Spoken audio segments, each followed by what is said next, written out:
Fala, meu povo lindo, tudo beleza? Já tava com saudade de vocês, hein? E hoje a gente tá começando oficialmente o nosso curso de História Geral aqui no canal. E logo com um tema forte, pré-história. Você que já é meu aluno do cursinho, da escola, já começa dando um like pra gente colocar esse vídeo lá em cima. E você que tá conhecendo agora o nosso trabalho, não se preocupa que daqui pro final do vídeo eu vou te pedir esse like de novo. Fica com a gente, chama a vinheta!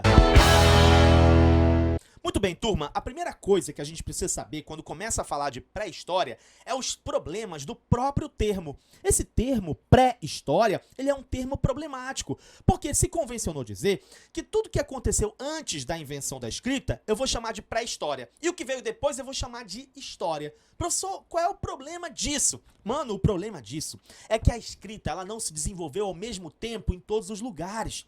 E até hoje tem gente que não domina a escrita. Então, se eu for usar esse critério da escrita, mano, eu vou dizer que aquele cara que não sabe ler nem escrever até os dias de hoje, ele tá na pré-história. Ele não tá fazendo história. E isso não é verdade. Então, o ideal seria a gente não falar em pré-história. Uma vez o aluno numa sala de aula deu uma ideia. Disse, professor, ao invés da gente falar em pré-história, vamos colocar nos livros o título assim, História dos Povos Sem Escrita. Aí teve um outro aluno ainda mais criativo que sugeriu assim, professor, então vamos trocar esse termo pré-história, agora esse capítulo do livro vai chamar o prólogo da história. Olha aí, ó. Pode ser um outro termo legal pra gente usar, mas pré-história não é um termo legal. Então esse é o primeiro problema. O segundo problema desse termo é que ele se conecta àquela tradição positivista lá do século XIX, que defendia que sem documentos escritos você não conseguia fazer história. E aí, isso é um problema também. Por quê? Porque, primeiro, os registros não escritos, hoje, cada vez mais, eles estão também sendo utilizados como fontes históricas. Então, não posso dizer que eu faço história só a partir de documentos escritos. Eu também faço história através de vestígios materiais. Eu também faço história através de pinturas rupestres. Eu também faço história através de relatos orais, de esculturas. Eu também faço história através de registros não escritos. Eles também são fontes históricas importantes pra gente. E além disso, uma outra coisa também dentro disso é que se eu dou muito valor para os documentos escritos, eu preciso também entender que o documento escrito ele não traz a verdade absoluta. O documento escrito ele traz apenas uma versão do fato. Quem é que me garante que o registro feito de uma batalha que aconteceu lá no Egito Antigo, o cara que registrou essa batalha tá falando a verdade? Ele pode muito bem fazer um registro carregando mais pro lado do líder dele, né, e não relatar exatamente o que aconteceu. Então o documento escrito ele não traz a verdade 100%. Ele traz uma versão sobre o fato, que pode ser carregada de verdade ou não. Então eu não posso dar tanto valor assim para as fontes escritas. E por isso também esse termo pré-história, que valoriza a questão da escrita, também é um termo problemático. Beleza? Muito bem, dito isso, a gente tem algumas ciências que são ciências auxiliares no estudo da pré-história. Além do historiador, também tem o arqueólogo. Né? O arqueólogo ele vai trabalhar estudando as culturas humanas no passado, através do quê? Através de vestígios materiais. E o principal vestígio material que ele usa é os fósseis. Né? A gente sabe que os fósseis eles são vestígios petrificados dos seres vivos, que são seres vivos de áreas, de tempos remotos, que ficaram conservados com as suas características físicas essenciais. Os arqueólogos eles vão trabalhar com esses vestígios. E, além disso, o arqueólogo ele também vai trabalhar com a técnica do carbono 14, que é uma técnica super polêmica, ela tem alguns problemas e tal, mas ela é o quê? Ela é um processo químico de radiometria que se aplica a materiais que contêm carbono. E através dessa técnica, eles permitem datar alguns fósseis a partir da quantidade de carbono que ainda existe nesses fósseis. Né? Então isso também é uma área aí do arqueólogo. Agora, além do arqueólogo, nós temos o paleontólogo. O paleontólogo ele vai estudar a vida de todos os organismos que viveram na Terra, seja vegetal, seja animal, e aí ele vai estudar com isso a evolução dos primatas também, o desenvolvimento desses seres no decorrer do tempo geológico. Então, além do arqueólogo, o paleontólogo também ajuda, e assim o historiador. Todos juntos vão desenvolver esse trabalho para poder conseguir recuperar as informações importantes sobre a pré-história, beleza? Muito bem, dito isso, nós temos, para começar o estudo da pré-história, que falar das teorias de origem, né? Origem do universo, origem da vida, origem do homem e etc. E aí não tem como não falar dessas teorias sem mencionar as duas principais vertentes que geram divergências quando a gente fala sobre a origem das coisas, né? O criacionismo de um lado e o evolucionismo do outro. Professor, isso é assunto de vestibular? É assunto de vestibular. Tem questão de vestibular que trabalha isso. E eu vou te provar na nossa lista que vai ser disponibilizada para você. Você vai ter questão lá trabalhando criacionismo e evolucionismo. E é questão de vestibular. Bom, o que eu preciso saber sobre isso? Eu preciso saber primeiro que nós temos criacionismos e temos evolucionismos. Eu não tenho só uma corrente evolucionista, eu não tenho só uma corrente criacionista. Nós temos várias, né? Por exemplo, dentro do criacionismo, quais são os tipos de criacionismos que a gente tem? A gente tem o criacionismo da Terra Jovem, por exemplo. O que é esse criacionismo da Terra Jovem? É aqueles caras que acreditam que Deus criou o mundo, o universo, tudo em 6 dias, realmente, né? E esses 6 dias são 6 dias literais. São 6 dias de 24 horas. Se ele criou o tudo em 6 dias de 24 horas, então a Terra ela é mais jovem. Ela tem menos de 10 mil anos, né? Na visão deles. Agora nós temos também o pessoal que é o pessoal do criacionismo da Terra Antiga. Para esse pessoal, aquele relato que está lá, aqueles 6 dias que estão lá em Gênesis, que falam da criação, eles não são 6 dias literais de 24 horas. Eles correspondem a um tempo divino, que pode ser muito maior que isso. Então isso permitiria admitir que a Terra é bem mais antiga, ela não tem menos de 10 mil anos. Além disso, nós temos os neocriacionistas, que também são chamados de o pessoal da teoria do design inteligente. Esse pessoal, com base na biologia molecular, eles defendem que a vida é tão complexa, existe uma complexidade tão grande nos seres vivos, que isso só poderia pressupor que houve um desenho inteligente, houve um planejamento inteligente. Só que esse pessoal do design inteligente, eles não especulam sobre a questão do criador, sobre as intenções desse criador, eles não estão na linha ali do criacionismo clássico, né? Aquele criacionismo bíblico clássico. Eles estão dentro dessa linha de propor que existe um planejamento inteligente, existe um design inteligente, porque eles defendem a ideia da complexidade irredutível. Se você quer saber mais sobre isso, você pode dar uma pesquisada na internet que você vai encontrar. Dentro do evolucionismo, a gente tem a teoria evolucionista, né, tal como ela foi formulada lá pelo Darwin, que a gente chama de darwinismo. A gente tem o neodarwinismo, que é aquilo que já foi acrescentado, né, mesmo depois da época do Darwin, e a gente tem as características da teoria. Agora, a gente tem também concepções das pessoas utilizando a teoria evolucionista. E aí a gente diversifica, verticaliza aí os tipos de evolucionistas. Nós temos o evolucionista teísta, por exemplo. Né? O que é esse evolucionista teísta? Ele acredita que a Terra é antiga, ele acredita que a evolução aconteceu, só que por trás da evolução houve um projetista divino. Né? Ou seja, foi um processo evolutivo ordenado o que aconteceu, segundo o evolucionista teísta. E o evolucionista teísta, ele acredita que Gênesis, a narrativa de Gênesis, ela é um texto alegórico. Ela não está falando literalmente o que aconteceu ali exatamente, de fatos históricos, científicos, exatos, mas ela não deve ser levada ao pé da letra, segundo o evolucionista teísta. Agora tem também o evolucionista deísta. Né? Esse tipo de evolucionista, ele acredita que Deus ele é a causa primeira de tudo, ele originou o universo, ele originou o homem, mas ele também acredita que a evolução aconteceu, mas sem a interferência divina. Né? Então a evolução vai acontecer de forma aleatória, sem qualquer interferência divina, mas Deus é o criador de tudo. Né? É o evolucionista deísta. E ainda tem o evolucionista ateísta, que é aquele que acredita que o homem, o universo, surgiu através de um processo natural, sem qualquer tipo de participação divina. Né? Então esse também é uma outra forma de ver. Então essas são as concepções. A gente tem tipos de criacionismos, tem tipos de evolucionismos, mas agora o que a gente vai debater, o que a gente vai colocar aqui são as principais ideias deles, tá? Claro que se a gente fosse verticalizar, a gente ia transformar esse vídeo num vídeo muito longo. Então a gente sintetizou as principais ideias que são propostas pelos criacionismos, em geral, e as principais ideias que são propostas pelo evolucionismo, para a gente poder fazer esse contraponto. Os criacionistas defendem que o universo, a energia, a vida, tudo que existe foi criado por Deus, do nada. A base deles é o livro de Gênesis. Já o evolucionismo, ele acredita que o universo, a energia, a vida, eles são obra do acaso. A base deles é a origem das espécies, o Charles Darwin. Só que uma coisa importantíssima dentro disso é que o Darwin, ele não falou de origem do universo, ele falou de origem da vida, de origem do homem. Origem do universo, quem vai tratar já é uma outra teoria que geralmente os evolucionistas abraçam e casam com a teoria do Darwin, que é a teoria do Big Bang. né? Na teoria do Big Bang, que é uma teoria que surge posteriormente, né, nós temos uma explicação para a origem do universo. E aí, como ela casou direitinho com o evolucionismo do Darwin, então as duas coisas aparecem meio que casadas nos livros de história. O que a teoria do Big Bang propõe, né? Ela foi proposta pelo Georges Henri Lemaitre, né? Que é um cara que lá nasceu no final do século XIX, viveu aí até a primeira metade do século XX, era um físico belga, que inclusive era um padre, e ele era um estudioso da teoria da relatividade. E ele propôs, lá entre 1927 e 1931, que na verdade o universo tinha entre 10 a 20 bilhões de anos, né? E aí ele vai dizer que o universo surgiu a partir de uma explosão.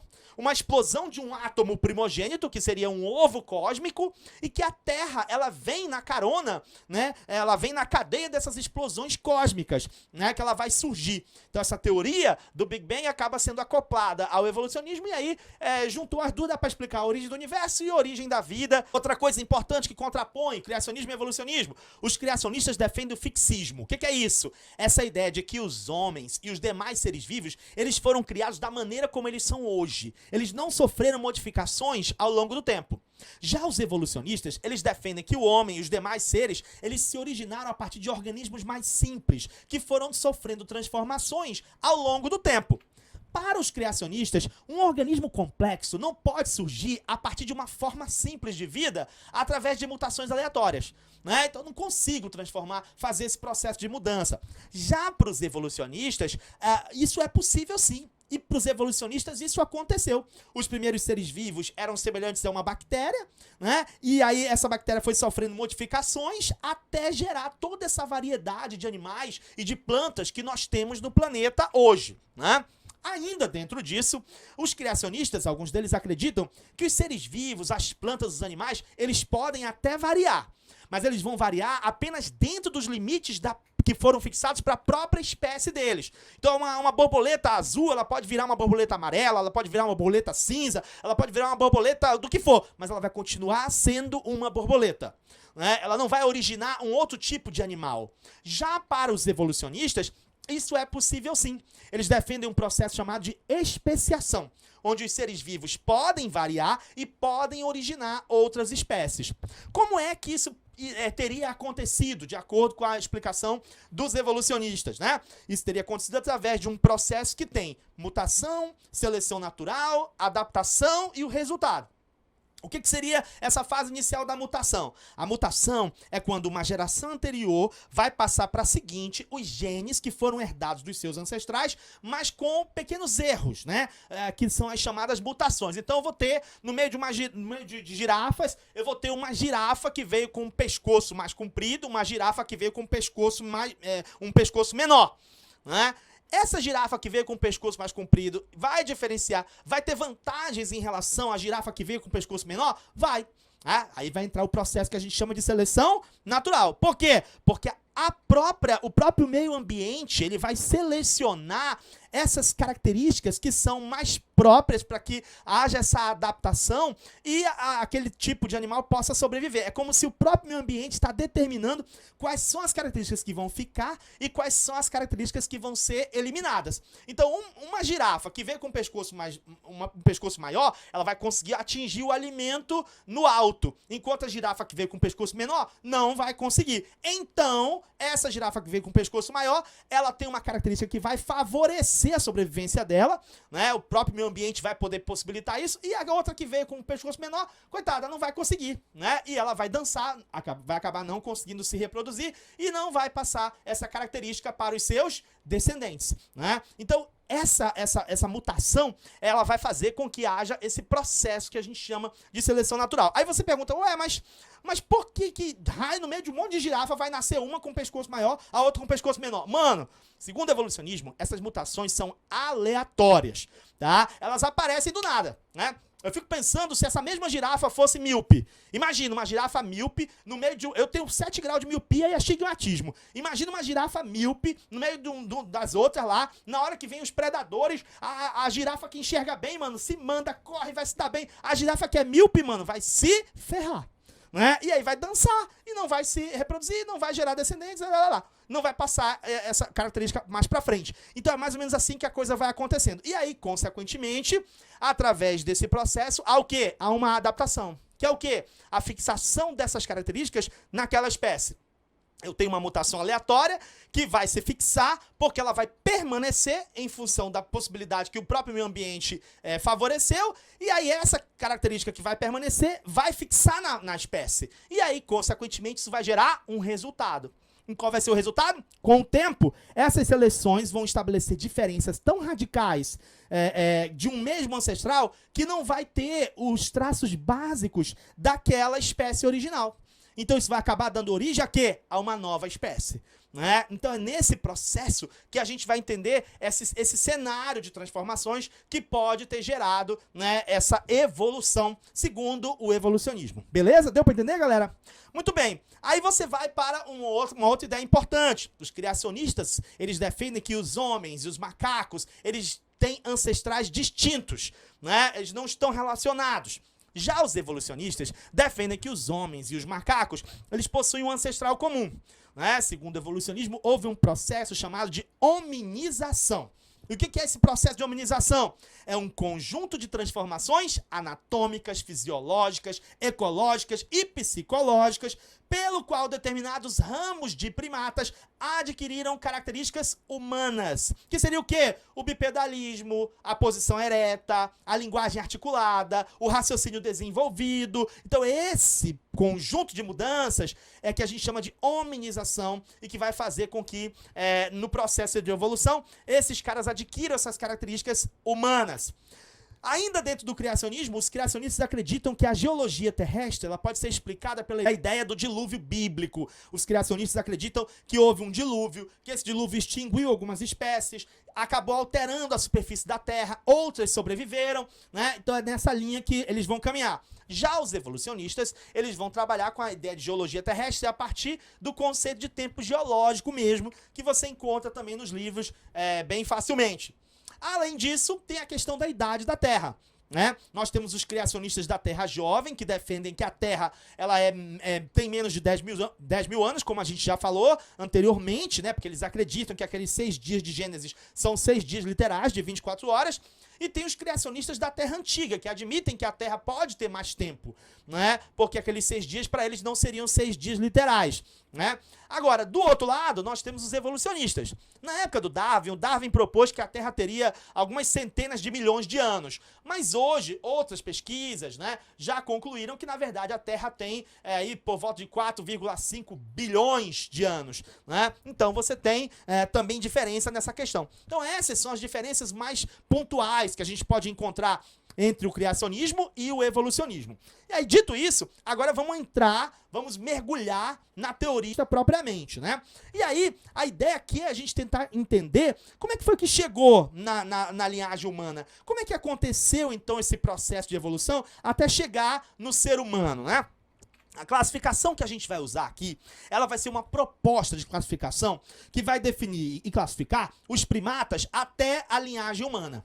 Essa proposta, ela tá no livro What Evolution Is, tá? Meu inglês não é muito bom, meu inglês é tabajara, mas seria uma tradução livre, o que é a evolução, né? Esse livro foi publicado pelo Ernest Mayr, tá? Esse cara era um biólogo conhecido como Darwin do século XX. Esse cara morreu com 100 anos de idade. Foi o cara que juntou a teoria da evolução do Darwin com a genética do Mendel, né? E isso fez com que ele fosse um cara celebrado e tudo mais. E ele propôs um modelo de classificação que serve como padrão pra gente. Claro que o livro dele é de 2002, né? E claro que de lá pra cá muita coisa vai mudando, porque em termos de pré-história, em termos de evolucionismo, mano, vai mudando todo dia, né? Descobrir um outro fóssil, mano, já muda tudo. Mas por que eu fiz opção por essa classificação? Porque ela traz um padrão pra gente, né? Ela traz uma base pra gente. É claro que daquela base, pode mudar uma coisinha aqui, outra ali, mas a base vai permanecer, né? Então isso é interessante, a gente ter essa base em mente quando fala dessa proposta de classificação. E aí dentro dessa base, como é que a gente vai entender esse caminho que os primatas vão fazer até chegar no ser humano? A gente tem uma ordem dos primatas, né? Essa ordem dos primatas, ela é dividida em subordens, E aí, dentro dessas subordens, nós temos os prosímios, os tarsiliformes e a subordem dos Anthropoidea. Tá? Então, essas são as 3 subordens que a gente tem aí dentro da ordem dos primatas. Aí, muito bem, cada uma dessas subordens, elas têm infraordens, tá? A subordem dos prosímios, ela tem a infraordem dos lemuriformes, que pessoal é esse? São os lêmuros de Madagascar e de Comores. Dentro dessa subordem dos prosímios, a gente também tem a infraordem dos lorisiformes. Quem é que tá dentro desse grupo? Os lores, os gálagos e os índres. Professor, quem é esse pessoal? Mano, pesquisa na internet, vai aparecer as imagens, tudinho. É um monte de bichinho, tudo bonito. Um monte de bichinho feio, mano. Ô, bicho feio. Mas vai aparecer tudo pra ti direitinho. Pesquisa lá. A próxima subordem é a dos tarsiliformes. Quem é que tá dentro desse grupo?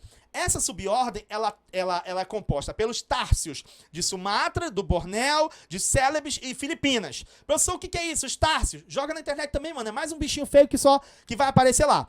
E a próxima, a subordem dos Anthropoidea. Essa que nos interessa.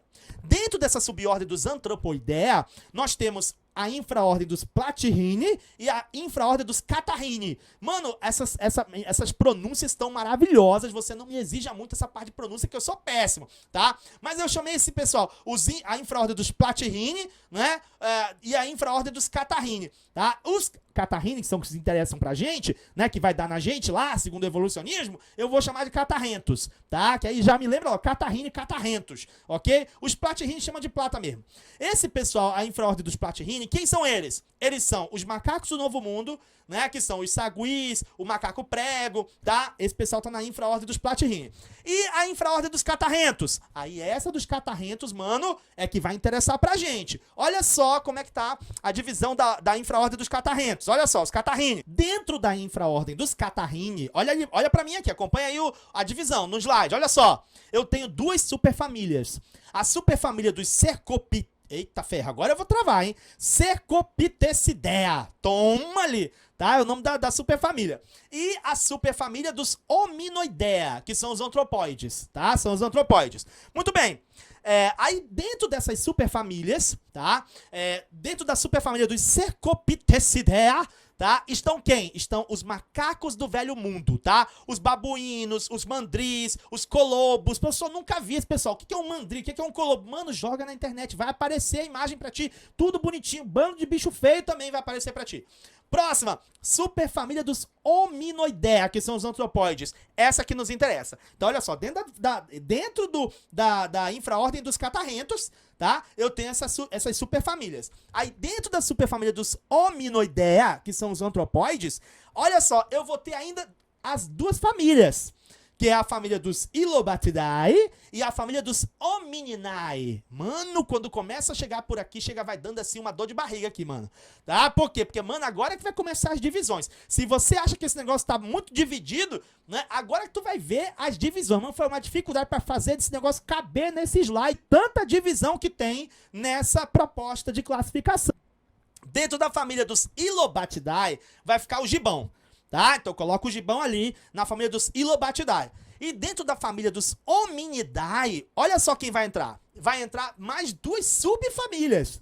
Então, olha só que legal, hein? Começa com a ordem, aí vem a subordem, que é a ordem dos primatas, aí a subordem Anthropoidea, aí a infraordem é a dos catarrentos, aí dentro dos catarrentos tem a superfamília dos Hominoidea, e dentro da superfamília tem a família dos Hominidae, e dentro da família dos Hominidae tem a subfamília dos Homininae e a subfamília dos Ponginae. Olha que legal? Que show! Show de bola, né? Coisa bonita!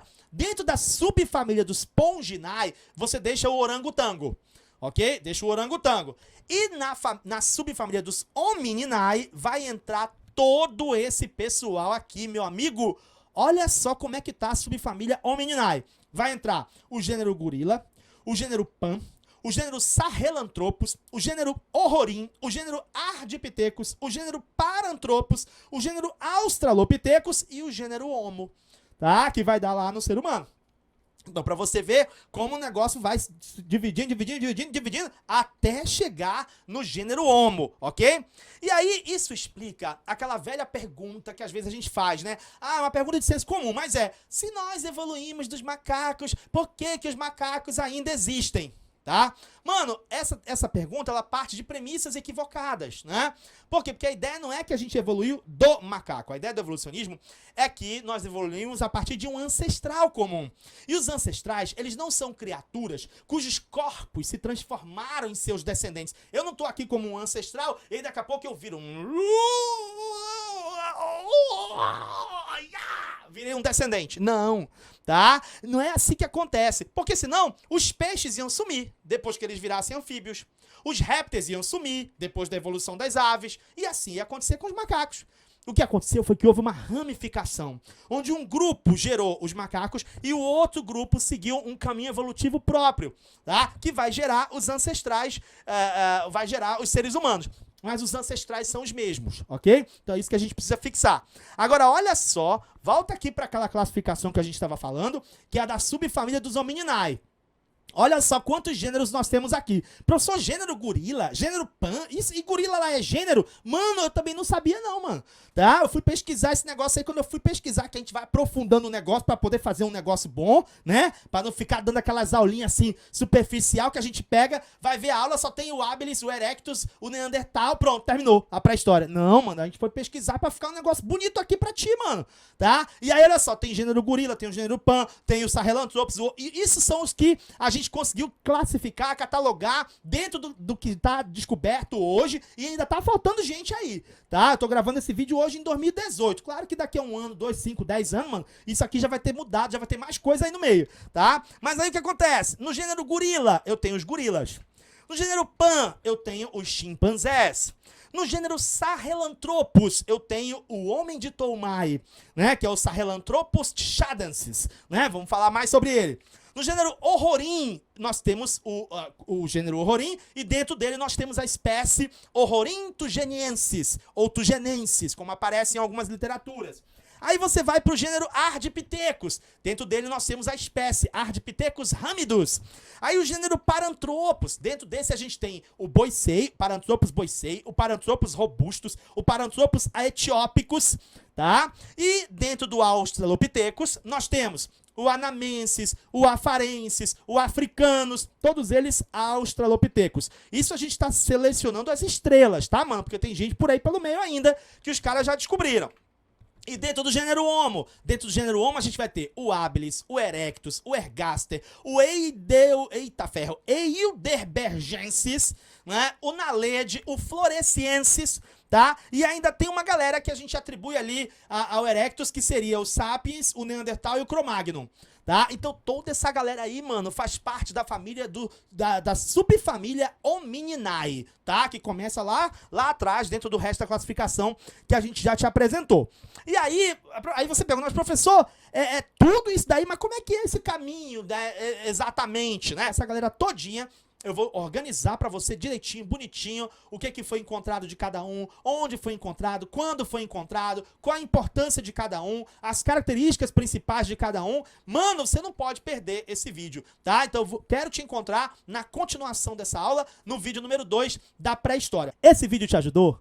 Esse vídeo tirou dúvidas que você tinha? Esclareceu pontos que você não tinha conseguido entender ainda dentro desse assunto? Então, se você tá feliz com esse vídeo, clica e dá um like, mano. Vamos colocar esse vídeo lá em cima no YouTube. Dá uma ajuda aí pro teu teacher, beleza? Tô esperando, hein?